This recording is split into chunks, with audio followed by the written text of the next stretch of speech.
Notice how the mind reaches. Even now, in this moment, there may be a subtle tension, a small tightness somewhere in the chest or jaw.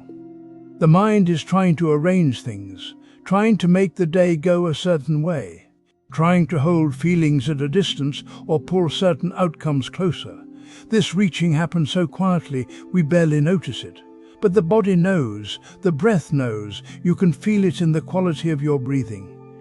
When the mind is grasping, the breath becomes shallow, held as if you're bracing against something.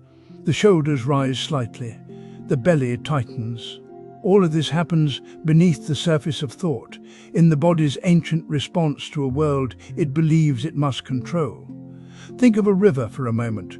Not an idea of a river, but the actual movement of water you've seen. Water doesn't try to flow. It meets the shape of the land and moves. When it encounters a stone, it doesn't push against it with effort. The water simply goes around, or over, or if the stone is large enough, it pulls and finds another way. The river is always at peace with what it meets, because it is not trying to make the world different than it is. Your mind, though, has learned another way. It has learned to brace, to resist, to plan 3 steps ahead and worry about what might go wrong. This isn't a flaw in you. This is what minds do.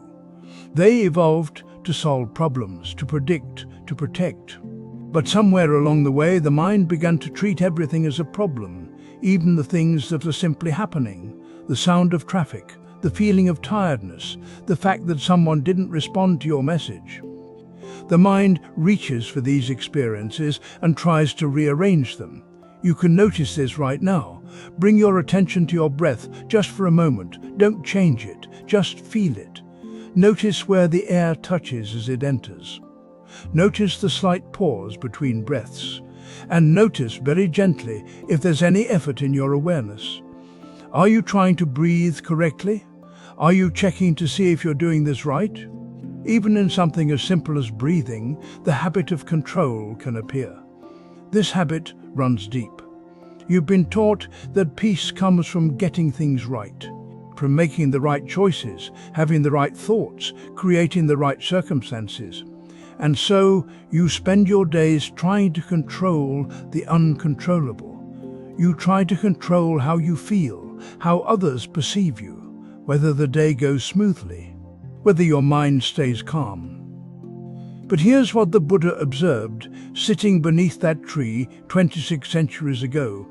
He saw that this very effort to control is what disturbs peace. Not the circumstances themselves, not the difficulty or the uncertainty. The disturbance comes from the mind's insistence that things should be other than they are. Return to the river. When the water meets resistance, it doesn't become agitated with the stone. It doesn't tell itself a story about how the stone shouldn't be there. The river simply continues, shaped by what it meets, at peace with the meeting. This is not passivity. The river is tremendously powerful. It carves canyons over time. But it does so without resistance to what is. You might notice a thought arising now, something like, "But I can't just accept everything. I have responsibilities. Things need to get done."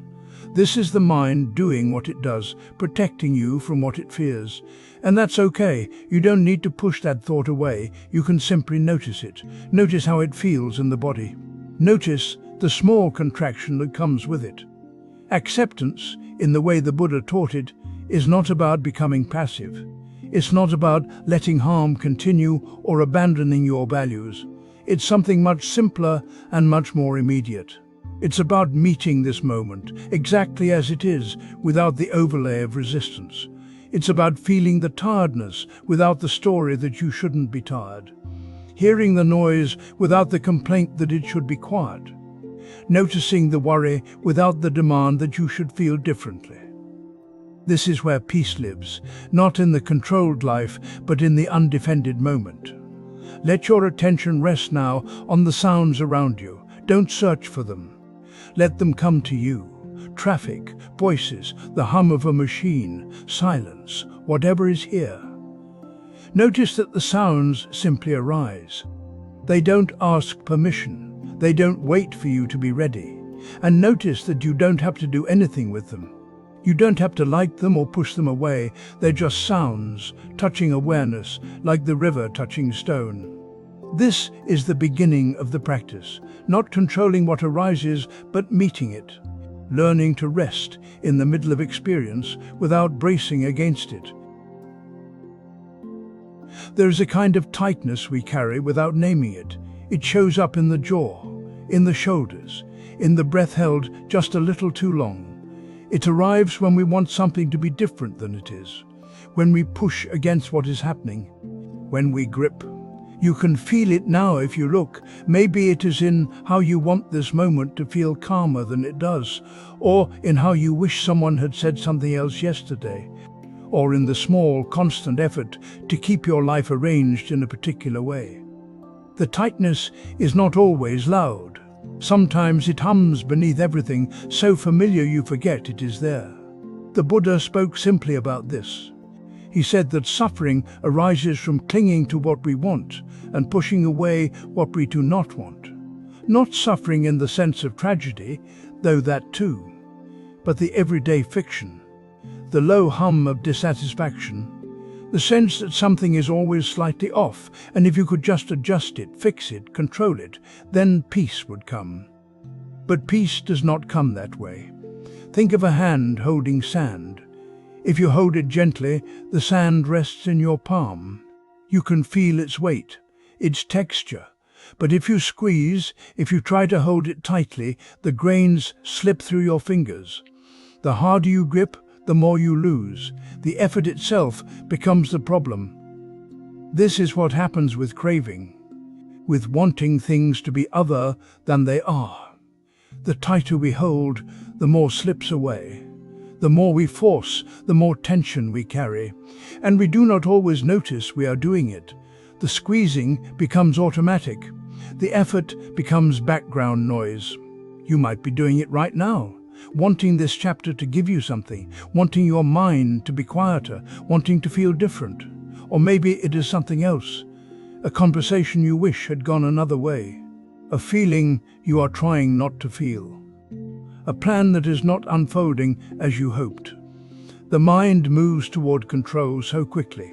It believes that if it can just manage everything, arrange everything, predict everything, then safety will come. Then peace will come. But the opposite is true. Peace comes when we stop squeezing, when we let the sand rest in the open palm, when we meet what is here without trying to reshape it. This does not mean we become passive. It does not mean we stop caring or stop acting. It means we stop adding the extra layer of force, the layer that says this should not be happening, the layer that tightens around every unwanted moment. You can begin to see this in small ways. Not by fixing it, not by trying to stop trying, but by noticing, by naming. Just once today, when you feel that familiar tightness, that sense of pushing or pulling or gripping, you can name it quietly. Forcing, that is all. Not as judgment, not as failure, just as recognition. Forcing. Maybe it happens when you are waiting and you want the waiting to be over, or when someone speaks and you want them to stop, or when you are tired and you want to feel awake, or when you are trying to make yourself feel calm. The moment you notice the effort, the squeezing, you can name it. Forcing. And in the naming, something shifts. Not always, not dramatically, but there is a small loosening. A recognition that the tightness itself is optional, that the sand does not need to be held so hard, that life continues whether you grip it or not. This is where peace lives. Not in having everything go your way, not in controlling outcomes, but in the release of the grip, in the softness of the open hand, in the breath that comes when you stop holding. You can feel it in your body, right now. Notice where you are holding, where you are bracing, where there is effort that does not need to be there, not to fix it, just to feel it. The shoulders, the belly, the space behind the eyes, the effort is physical. It lives in the body before it becomes a thought. And when you feel it, you know. You know what it is to squeeze the sand. You know what it is to let it rest. You wake in the morning and the light is soft. The air feels cool. You want it to stay this way. But already the sun is climbing, already the temperature shifts. You reach for the thermostat, the curtains, anything to hold the moment still. This is the exhaustion we carry. Not from living, but from trying to freeze life in place. We do this with everything.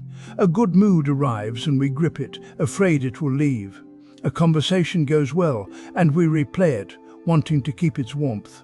Someone we love is healthy and we worry constantly, as if worry could build a wall around them. We spend so much energy trying to stop the river with our hands. The early teachings say this plainly. All conditioned things are impermanent. When one sees this with wisdom, one turns away from suffering. Not turns away from life. Turns away from the suffering that comes from demanding life be other than it is. Impermanence is not a punishment. It is not something going wrong. It is the nature of everything that arises. The breath comes in and goes out. The thought appears and dissolves. The season turns. The body ages. The feeling passes. This is not failure. This is how things are. But we forget. We see change and think something is broken. We see loss and believe we did not try hard enough to prevent it. So we clench. We plan. We brace against the next shift, the next ending, the next thing we cannot keep. Imagine standing in a river, hands cupped, trying to hold the water still. It rushes through your fingers. You press harder. You bring your hands closer together. Still it flows. Your arms ache. Your back tightens. And the water keeps moving, indifferent to your effort. You are not failing. The river is not betraying you. This is what water does. Now imagine letting your hands open. The water still flows, but you are no longer fighting it. You can feel its coolness. You can watch the light on its surface. You are still in the river, but you are not at war with it. This is what acceptance looks like. Not passivity, not defeat, just the quiet end of an impossible task. When you stop insisting that things remain fixed, a different kind of peace becomes possible. Not the peace of having everything under control, the peace of no longer needing to control everything. You can test this in small ways. Choose one thing today and just watch it change. A cloud moving across the sky. A mood that arrives in the afternoon and fades by evening. The light in a room as the sun shifts. Do not try to hold it. Do not try to interpret it. Just see that it moves. Notice what happens in your body when you let it move. There may be a small release in your chest, a softening in your shoulders. The breath may deepen on its own. This is not a trick. This is what happens when you stop carrying what cannot be carried. The things you love will still change. The moments you cherish will still end. But you do not have to be at war with that. You can see a beautiful thing and let it be beautiful without needing it to last forever. You can feel joy without demanding it stay. You can be with someone you love and know that this too is temporary, and that knowing does not make it less. Impermanence is not the problem. Clinging to permanence is the problem. When you see this, even for a moment, something shifts. The exhaustion lifts a little. The tightness eases. You are still here. Life is still moving. But you are no longer spending all your strength trying to make it stop. You wake in the morning and check the weather. You want sunshine. Rain is coming instead. You feel the tightness in your chest, the small frustration. You had plans. You wanted control. This happens all day long, in ways so small you barely notice. You want the traffic to move. You want the other person to understand. You want your body to feel different, your mind to settle, the afternoon to unfold the way you pictured it. And beneath all of this wanting is a quiet belief. You believe you are steering. There is an old teaching that says the wind blows where it will. You cannot command it. You can only adjust your sail. When you first hear this, it might sound like resignation. It might feel like giving up. But it is not that. It is something closer to waking up. Think of a child sitting in a small boat, hands on a wooden wheel, turning it left and right with great seriousness. The child believes they are steering. They feel the importance of their task. But the boat is drifting downstream, carried by a current the child does not see. The wheel is not connected to anything. The river does the work. This is not a failure. The child is not wrong to play. But if the child believes the turning of the wheel is what moves the boat, they will be confused when the boat does not go where they intended. They will turn harder. They will feel frustration, then failure, then perhaps a kind of quiet exhaustion. You are that child more often than you think. Your heart beats without your instruction. Your lungs fill and empty. Your food becomes energy through processes you do not direct. The sun rises. The seasons turn. Thoughts appear in your mind, and you did not send for them. You are floating in a river of events, and most of them are already in motion. This does not mean you do nothing. You still adjust the sail. You still make choices. But the wind is not yours to command. The current is not waiting for your permission. When you see this clearly, something softens. You stop fighting the rain.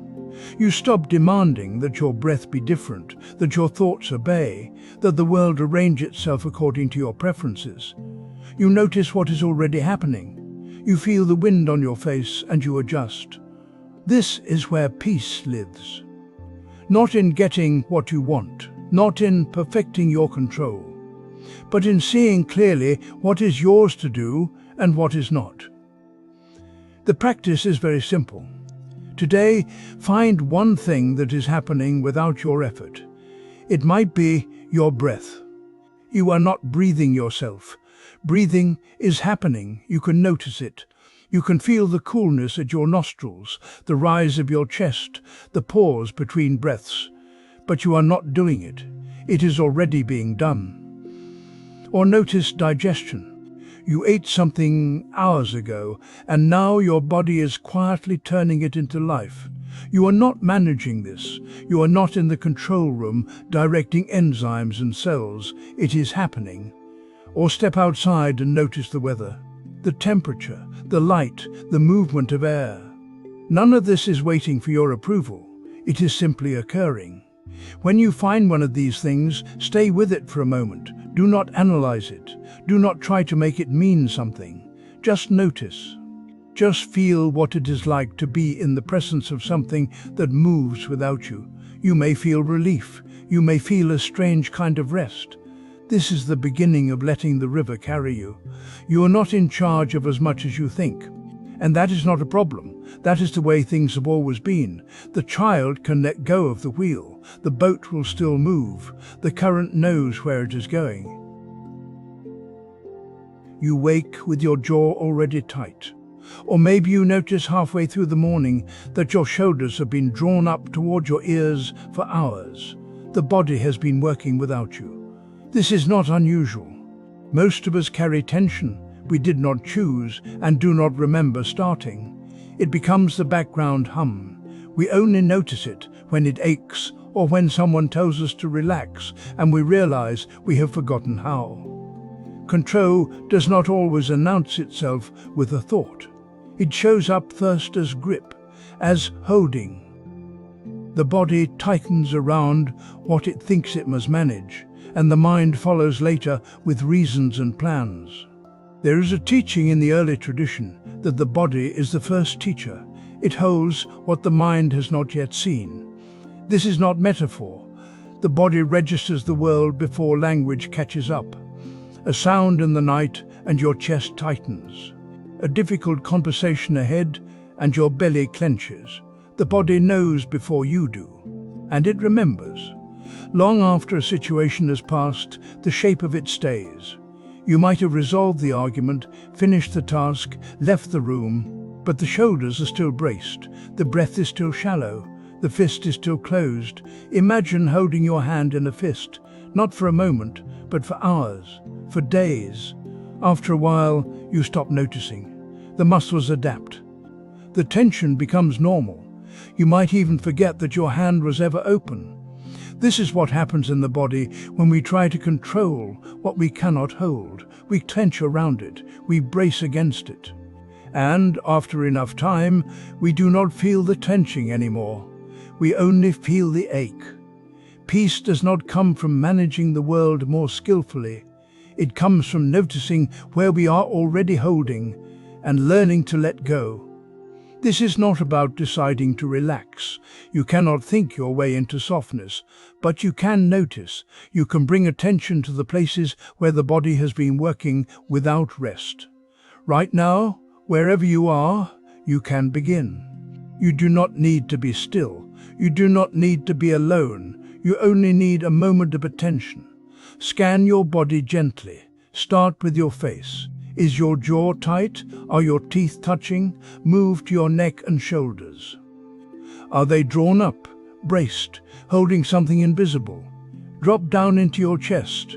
Is your breath shallow? Is there a tightness across your ribs as if you are preparing for something? Notice your belly. Is it tensed inward, held, guarded? You are not looking for a problem, you are simply looking. And when you find a place that is holding, you do not need to fix it, you only need to see it. Let your attention rest there. Breathe into that place if you can, not forcing, not pushing, just allowing the breath to move through. And then, gently, see if you can let it soften. Not all at once, not perfectly, just a little, like uncurling one finger at a time. The body does not need instruction. It knows how to release. It only needs permission.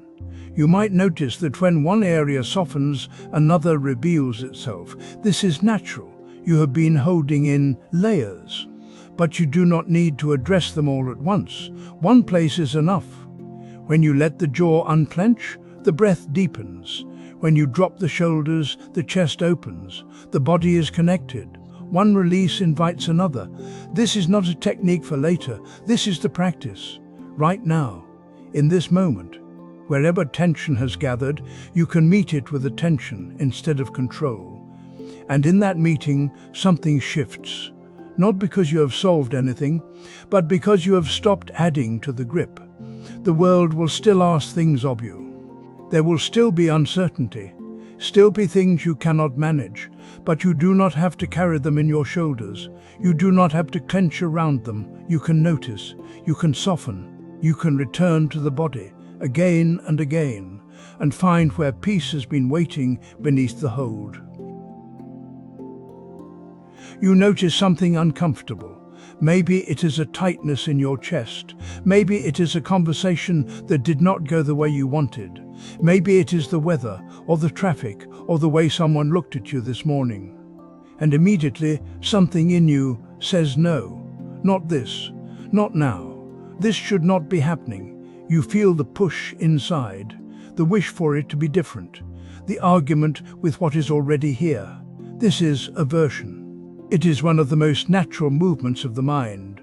We turn away from what hurts. We resist what feels wrong. We spend enormous energy insisting that this moment should be some other moment. The Buddha spoke about this quietly. He said that pain is inevitable. Life includes discomfort. Bodies ache, plans fall apart, people leave, weather changes. This is not a flaw in the design. This is the nature of things. But suffering, he said, is something else. Suffering is what happens when we resist the pain, when we argue with it, when we clench around it and say it must not be. The pain itself may be small, a raindrop, but the resistance turns it into a storm. Imagine standing in the rain and insisting it should not be wet. You can shout at the sky. You can tighten your shoulders. You can refuse to believe this is happening. But the rain does not stop. The wetness does not change. All that changes is how much tension you carry. This is what we do with discomfort. We stand in it and argue. We say this should not hurt, this should not be hard, I should not feel this way, and the argument itself becomes the suffering. You can feel this in your body. Notice what happens when something uncomfortable arises and you push against it. Your breath shortens, your jaw tightens, your thoughts loop and tangle.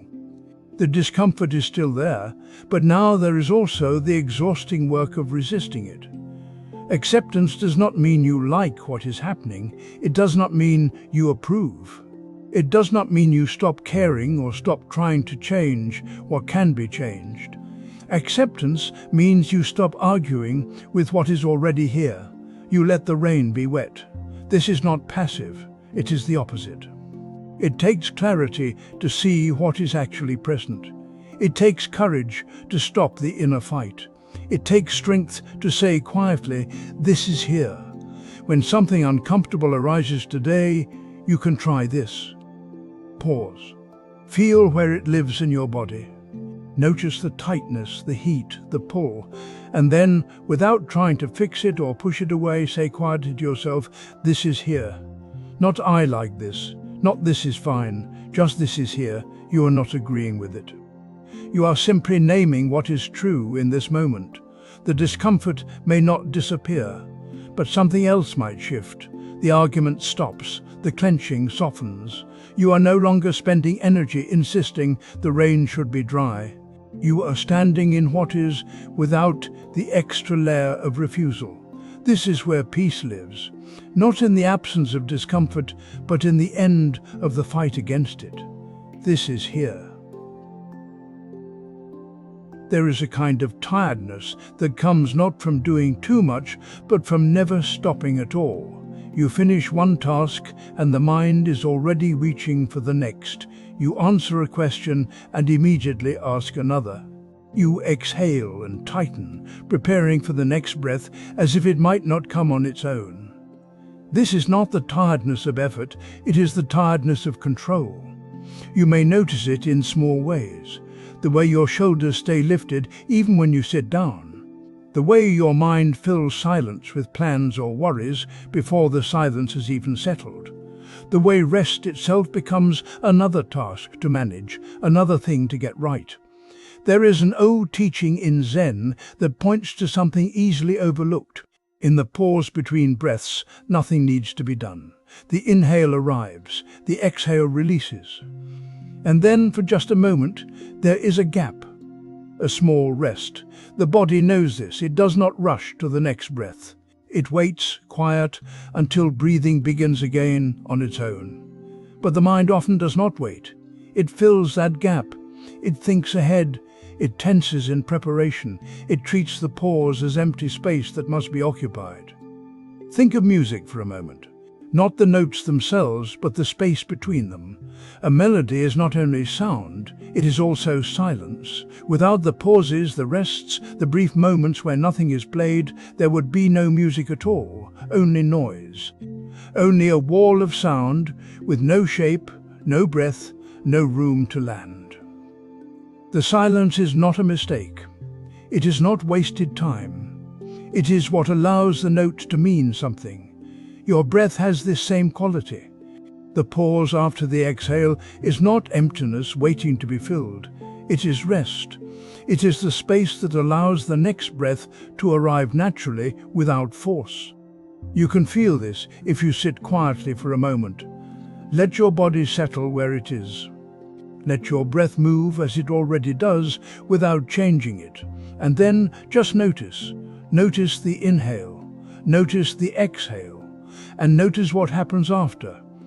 There is a small gap, sometimes barely a second, sometimes longer. The body rests there. It does not panic, it does not grasp. It simply waits, and then the next breath begins. If you watch closely, you may notice the urge to skip over that pause, to move quickly to the next inhale, to fill the space with thought or tension, or the subtle effort of managing your breath. This is the habit of control. The belief that if you do not direct every moment, something will go wrong. But nothing goes wrong in the pause. The breath returns. It always does, not because you made it happen, but because breathing is what bodies do. This is where peace lives, not in perfecting the breath, not in controlling the rhythm, but in trusting the pause, in letting the gap be a gap. You do not need to make it longer. You do not need to make it special. You only need to notice it, to let it be there without filling it. Sit for a moment now if you can. Let your eyes close or soften. Let your body rest where it is. Breathe in, breathe out, and then do nothing. Just for that one small pause. Let it be still, let it be quiet, let the next breath come when it comes. If the mind moves in to fill the space, that is fine. Just notice.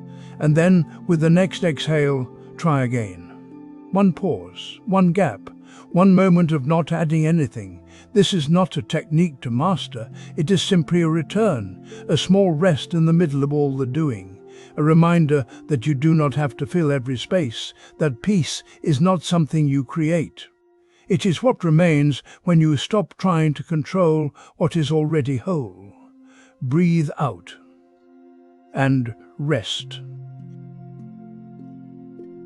You wake up and the day is already wrong. The weather is not what you hoped. The person you live with said something differently than you expected. Your body feels heavier than it should.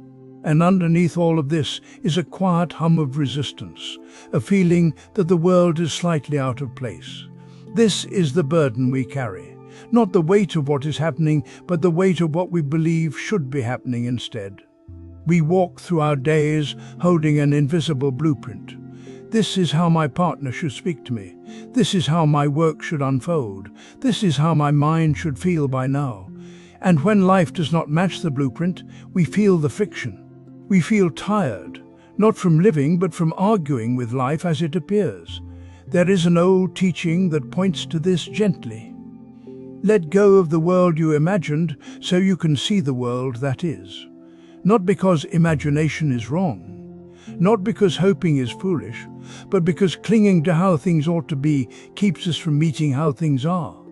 And it is only in meeting what is that we find any real ground to stand on. Think of it this way. You are carrying a map of a country you are no longer in. The map is detailed. It shows roads and rivers, towns and landmarks. You studied it carefully. You know it well. But when you look up, nothing matches. The streets curve differently. The hills are in the wrong place. And so you walk with your head down, glancing between the map and the ground, frustrated that the world will not conform. This is what we do with our shoulds. We carry them like maps. My body should feel better. My friend should understand. This moment should be easier. And because the moment does not match the map, we miss it entirely. The exhaustion comes from this. From holding the map and the territory at the same time, trying to force one into the shape of the other. Peace does not come from better maps. It does not come from finally getting life to match your expectations. It comes from setting the map down, from looking at what is actually here. When you stop insisting that this moment be different, something shifts. Not because the moment changes, but because the resistance falls away. And without resistance, even difficulty becomes workable. Even pain has space around it. This is not about pretending everything is fine. It is not about passivity or surrender to harm. It is about seeing clearly. You cannot respond wisely to something you refuse to see. Here is a small practice. Just for today, notice one should. One place where you are carrying the thought that something ought to be different than it is. Maybe it is about your mood. Maybe it is about someone else's behavior. Maybe it is about the weather or the traffic or the way your morning unfolded. Notice it, feel the tightness of it, the way it pulls at you. And then, just for 5 minutes, set it down. Not forever, not as a grand philosophical stance, just for 5 minutes. Let the world be exactly as it is. Let your body be as it is. Let the other person be as they are. Let the moment be this moment, without the overlay of how it should be. You might feel resistance to this. That is fine. The resistance is also part of what is. But somewhere in those 5 minutes you may notice something, a small lightness, a bit of space. The burden you were carrying becomes visible only when you set it down. This is not about controlling your thoughts. It is not about forcing acceptance. It is simply about noticing the difference between the map and the territory, between the world you imagined and the world that is. And in that noticing, peace becomes possible. Not because everything is suddenly easy, but because you are no longer fighting with reality. You are here, in this moment, with what is. The map can rest for a while. You do not need it to see what is right in front of you. You wake at 3 in the morning and your chest is tight. Anxiety is there, or anger, or grief. And the first thing you do is reach for the switch. You want it off. You want it gone. You try to breathe it away, think it away, reason with it, distract yourself from it. You believe that peace means making the feeling stop. This is what most of us were taught, that calm is the absence of disturbance, that if you are peaceful, nothing moves inside you. So when something does move, when fear rises or sadness floods in, you think you have failed. You think peace has left you. But there is another way to meet this. In the early teachings, there is a simple image. Do not try to calm the waves. Learn to sit steady in the rocking boat. The waves will come. The boat will rock. This is not a problem to solve. This is the nature of water. Your inner life is like this. Emotions rise and fall. Thoughts appear and dissolve. Sensations move through the body. This is not chaos. This is how experience works. The surface moves. It has always moved. Think of the ocean. On the surface, there are waves, sometimes small, sometimes towering. The wind pushes the water into shapes that change moment by moment. But if you go deeper, below the churning, there is stillness. Not because the ocean has stopped the waves. The waves are still there, doing what waves do. But the depths are not disturbed by them. You can learn to rest in that depth while the surface moves. This does not mean you ignore what you feel. It does not mean you go numb or push things down. It means you stop fighting the movement. You stop demanding that the waves flatten before you can be at peace. Equanimity is this. It is not indifference. It is not coldness. It is the capacity to remain present while things change. To let the feeling be what it is, without needing to control it, without needing to make it different right now. You can practice this today.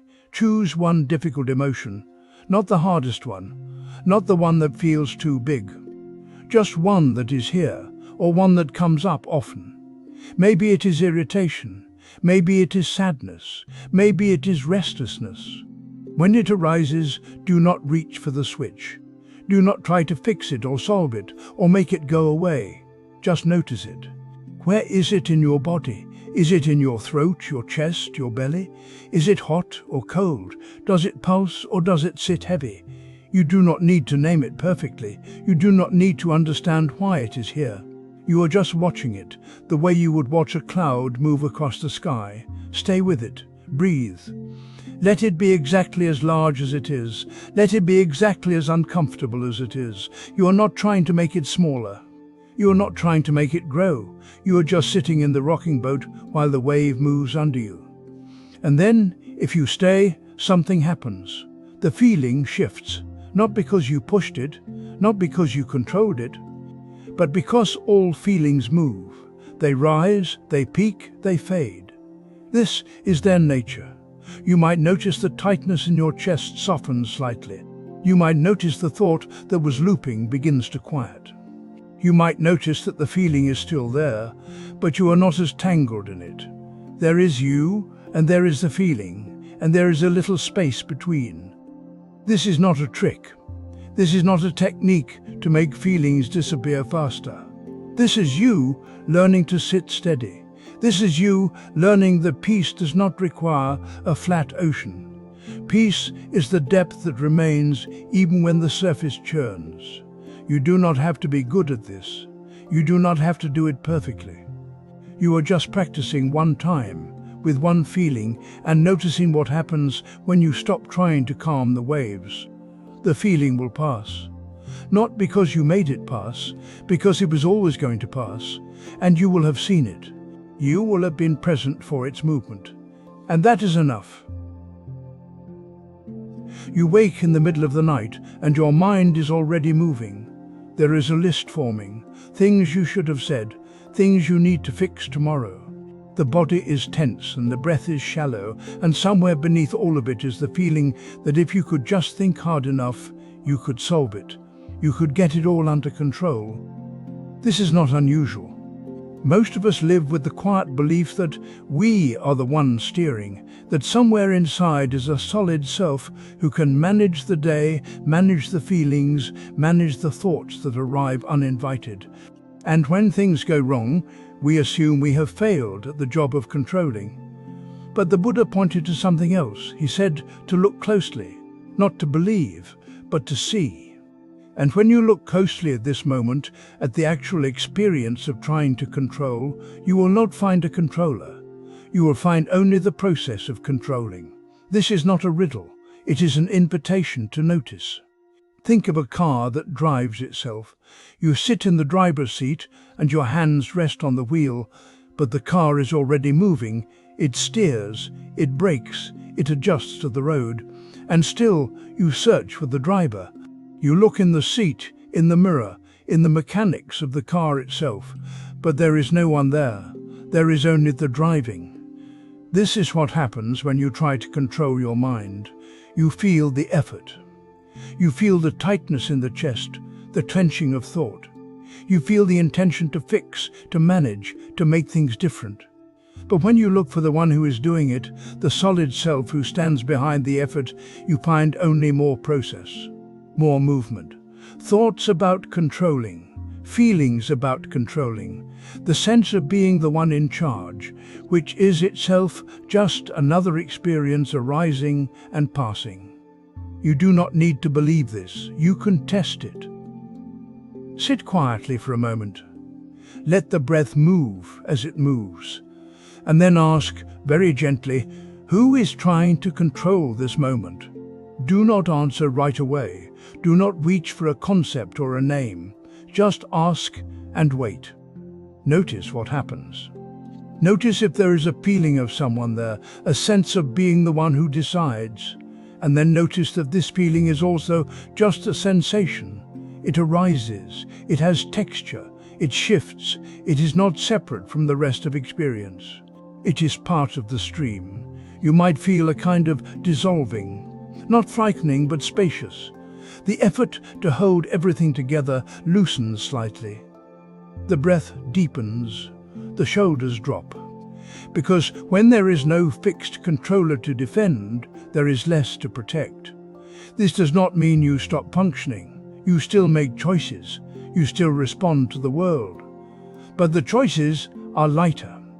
They come from the situation itself, not from the tight grip of the self trying to prove it is in charge. Peace does not come from controlling more skillfully. It comes from seeing that the one you thought was controlling is not as solid as you believed. And in that seeing, the need to control begins to quiet. You can return to this question anytime. In the middle of worry, in the middle of planning, in the middle of the feeling that everything depends on you holding it all together, just ask, who is trying to control this moment? And let the question rest in the body. Let it sink below the thinking. Let the breath carry it. You may not find an answer. You may find only space. And that space is enough. There is a feeling we all know. Something unwanted arrives. A difficult conversation, a change in plans, a tightness in the chest that won't go away. And without thinking, we push back. We clench our jaw. We hold our breath. We argue with what is already here. The body becomes a wall, as if standing firm enough could make the moment different. This is the stance of control. It feels necessary. It feels like strength. But if you watch closely, you'll notice something else underneath. The bracing itself is exhausting. The resistance creates its own suffering, separate from whatever triggered it. In Zen, there is a simple observation. The bamboo bends in the storm and does not break. Rigidity is fragile. This is not a command to be flexible. It is a description of what actually happens in nature. The tree that cannot yield will snap. The one that sways remains rooted.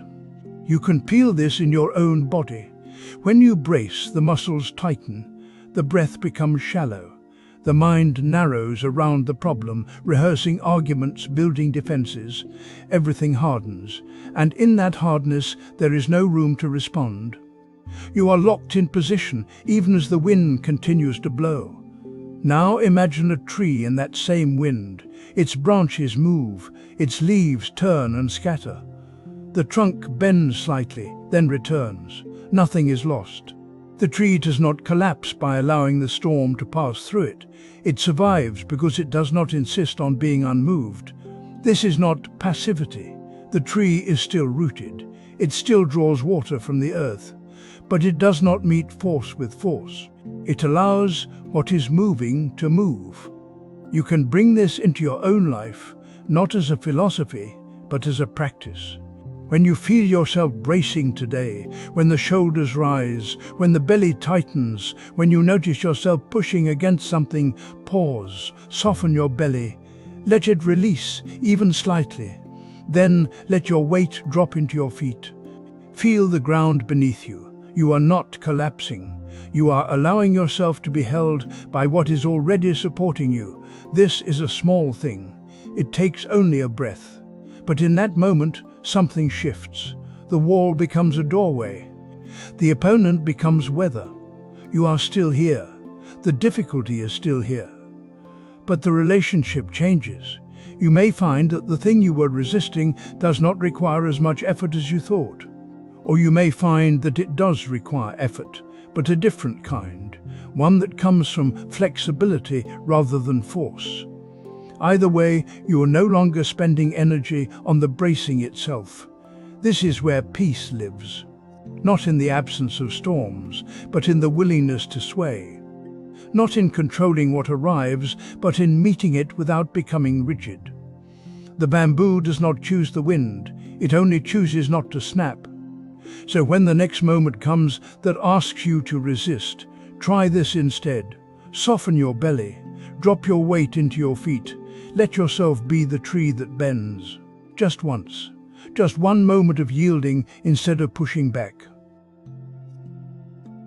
There is a moment when someone you care about is struggling, and you feel your hands tighten. You want to help, you want to fix it. The impulse is immediate, almost before thought. And underneath that impulse is something true. You care. But mixed in with care is something else. A belief that if you could just arrange things correctly, the pain would stop. This is where we confuse control with love. We reach for solutions. We offer advice before we fully listened. We plan, we strategize, we try to manage the unmanageable. And when it doesn't work, when the person still suffers or the situation doesn't change, we feel helpless. Sometimes we feel angry. We mistake our inability to control for a failure of care. But there is another way to meet difficulty. It comes from a teaching in the Mahayana tradition, one that points to the heart of compassion. True compassion, it says, allows things to be as they are while responding with wisdom, not indifference. Not passivity, but a kind of care that doesn't demand the world rearrange itself to match our preferences. This is hard to trust at first. It sounds like giving up. It sounds like not caring enough. But that's because we've learned to measure love by how much we try to change things. Consider a gardener tending a flower. The gardener waters the soil, clears away weeds, ensures the plant has light. But the gardener does not pull on the stem to make it grow faster, does not pry open the bud because waiting feels unbearable. The gardener tends and then steps back. There is care in every action, and there is also spaciousness. The flower blooms in its own time, or it doesn't, and the gardener's work is still real. This is what acceptance looks like, not abandonment, not coldness, but a willingness to let life unfold without forcing it into a shape that feels safer to us. When you sit with someone who is grieving, you might notice the urge to say something that will make it better, to find the right words, to solve the unsolvable. But if you stay a little longer in the discomfort, you might notice something else. that your presence itself is the care, that listening without fixing is a kind of love, that sometimes the most compassionate thing you can do is simply be there without needing the pain to go away. This doesn't mean you do nothing. Wisdom still acts. If someone is cold, you offer a blanket. If they are lost, you help them find their way. But you do this without the tight grip of control, without the belief that you must make everything okay in order to be good enough. The tightness in your hands, the tension in your chest when you can't fix something, that's the feeling of control trying to masquerade as care. And it exhausts you, because control is endless. There is always something else that needs managing, something else that isn't quite right. Acceptance, on the other hand, breathes. It makes room. It meets the moment as it is and asks what is actually needed here. Not what would make me feel less anxious, but what would serve this situation with clarity. Sometimes what's needed is action. Sometimes it's stillness. Sometimes it's a kind word. Sometimes it's silence. Acceptance doesn't prescribe. It listens. Here is a small practice. Today, choose one situation where you would normally try to fix, manage, or control. It doesn't have to be large. Maybe it's a conversation that feels uncomfortable. Maybe it's a task that isn't going as planned. Maybe it's your own restlessness. Instead of reaching for the familiar tools of control, pause. Notice the urge. Feel where it lives in your body. And then, just for this moment, offer the situation the gift of not fixing it. Let it be as it is. Not forever, not as a rule, just now. And as you do this, notice what kindness feels like when it isn't tangled up with the need to change things. Notice if there's a softness that arrives when you stop gripping. Notice if care can exist without control. You might find that acceptance holds more than you thought, that it can be both spacious and warm, that letting things be doesn't mean you stop loving. It means you love without the exhaustion of trying to remake the world. You wake in the middle of the night and your mind is already moving, planning, reviewing, solving problems that may never arrive. You try to quiet it, you tell yourself to relax, but the effort to create peace becomes another kind of noise. This is the pattern. We believe peace is something we must build, something we achieve by arranging conditions just right. We think if we could only fix this one thing, resolve that tension, get through this week, then we would finally rest. But the fixing never ends. The conditions keep changing, and peace remains just out of reach. There is another way to see this. Peace is not the absence of experience, it is the absence of resistance to experience. This is not a clever idea. It is something you can feel directly. Right now, notice what is present, the sound of your breath, the weight of your body. Perhaps there is tension somewhere, or restlessness, or a thought circling back. None of this disturbs peace by itself. What disturbs peace is the subtle push against what is here, the wish for it to be different, the tightening around it. Imagine a pond. When the water is still, you can see all the way to the bottom. The clarity is not something you add, it is already there. But if you keep stirring the water, reaching in to arrange the stones, trying to make it clearer, the pond becomes clouded. The more you stir, the murkier it gets. You do not create clarity. You stop disturbing it. This is what we do with our own experience. We stir constantly. We resist discomfort. We cling to pleasant moments, trying to hold them in place. We push away boredom, fatigue, uncertainty. Each push is a kind of stirring. And the stirring itself is what clouds the water. The teaching here is simple, but it asks something unfamiliar. It asks you to stop trying to fix your experience, to stop managing it, to let the pond settle on its own. This does not mean you become passive. It does not mean you ignore pain or stop caring. It means you stop adding resistance on top of what is already here. You stop making the moment wrong. Equanimity is the word for this. It is a kind of balance. Not the balance of holding very still, but the balance of not leaning, not pushing, not pulling. Just meeting what arises with a steady, open attention. You can feel this in small ways. A sound occurs. You do not need to label it as good or bad. You do not need to make it stop or make it last. It is just sound moving through awareness. A thought arises. You do not need to follow it or fight it.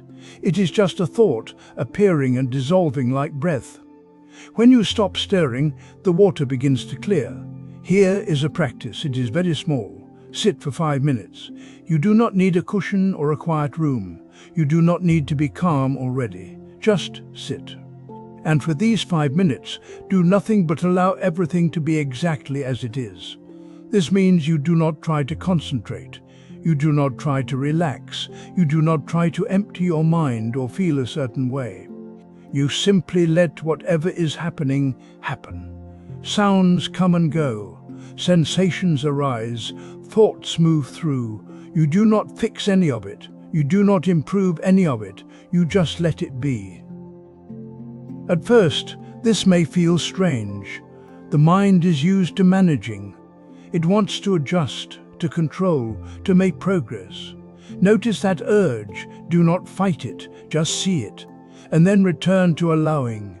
If restlessness comes, let it be restless. If calm comes, let it be calm. If doubt comes, wondering if you are doing this right, let the doubt be there too. You are not trying to create a perfect experience. You are learning to stop disturbing the one that is already here. 5 minutes. That is all.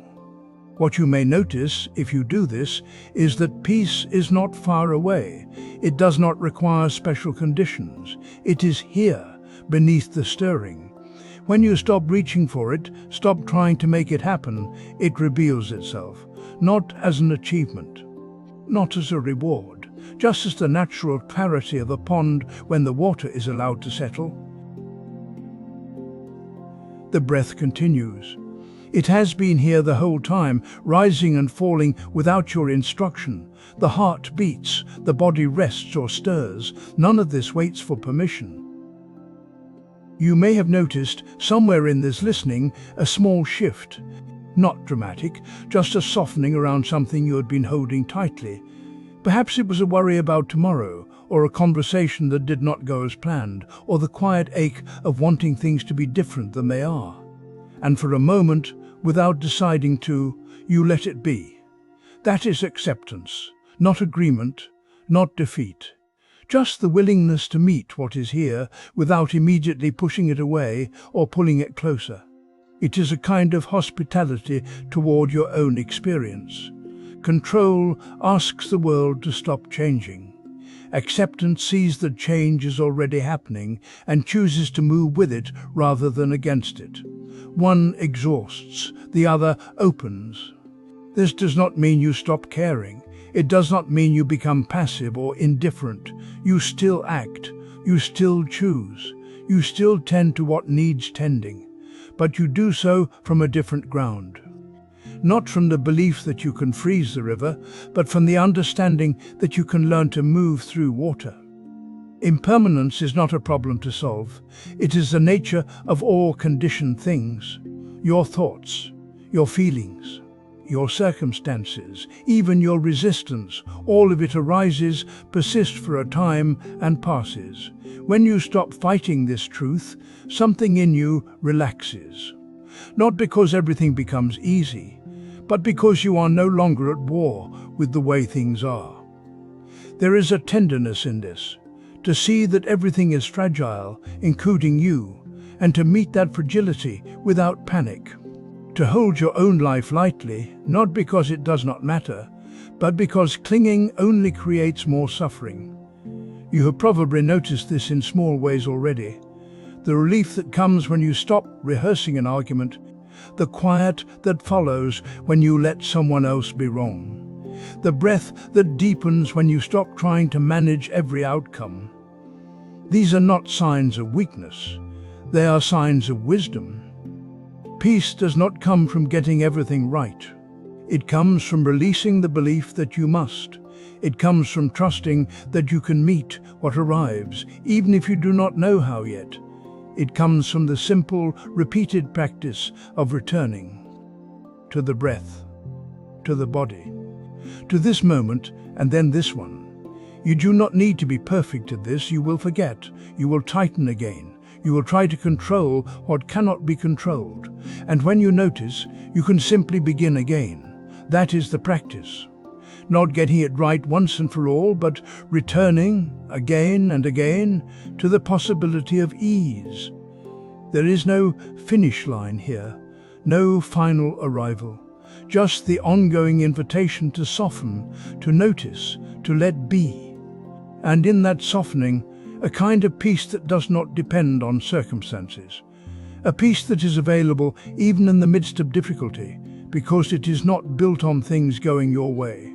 It is built on your willingness to be present for what is. If you would like to continue, there are other reflections waiting, each one an invitation to sit with a different thread of this practice. No urgency. They will be here when you are ready. For now, let yourself rest. Let the body settle. Let the breath move as it moves. Let the mind be as it is, without needing to fix or improve or understand everything at once. You have done enough. You are enough. And whatever comes next, you will meet it as you have met this moment.